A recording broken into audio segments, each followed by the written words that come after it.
tay luôn bên nhau, anh em ta qua bao trong gai, dù mình chung một lòng không rời phai. Anh hay em ta không phân chia, luôn chung vai sống chết bên nhau, dù dọc người đôi rời luôn gần nhau. Một lòng anh em trái ngang nào cùng nhau qua, chẳng ngày gì không mưa gió mưa vui mưa phù quanh người ta. Giữa dòng đời mênh mông khó khăn chỉ cần một giây là xong, chẳng việc gì là khó khi cần là anh em xung phong. Biến dòng sông dài có chi ta phải sợ, đất trời bao la khó khăn cùng vượt qua. Với một lòng là anh em, mình sống chết không xa, nơi nào vẫn gặp ta tìm đến. Biến dòng sông dài có anh em chẳng ngại, nghĩa tình keo sơn mãi mãi chẳng nhạt phai. Nhớ vui buồn thề thai nhân tình sẽ đi mây trôi, chỉ còn nghĩa nhân hào nam để lại.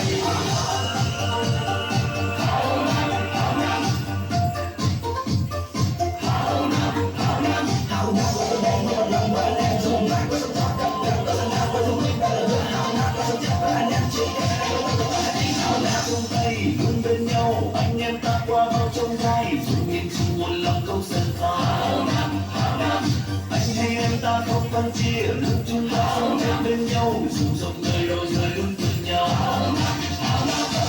Một lòng anh em trái ngang nào cùng nhau qua, chẳng lại gì không mưa gió mưa vui mà phù quanh người ta. Giữa dòng đời mênh mông khó khăn chỉ cần một giây là xong, chẳng vì gì là khó khi cần là anh em xung phong. Biến dòng sông dài có chi ta phải sợ, đất trời bao la khó khăn cùng vượt qua. Với một lòng là anh em, mình sống chết không xa, nơi nào vẫn gặp ta tìm đến.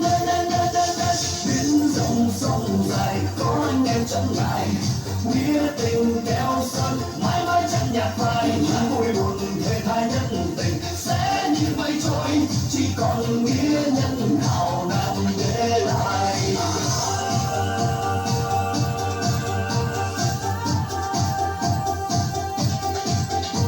Hào nam có một một lòng của anh em chung vai có sống trọn cả đời, có sang ngang qua những biết phải lần nữa. Hào nam có sống thật của anh em chỉ cần hai đôi tay. Hào nam dòng sông dài có chi ta phải sợ, đất trời bao la khó khăn cùng vượt qua. Mai một lòng là anh em, mình sống chết không xa, nơi nào vẫn gặp ta tìm đến.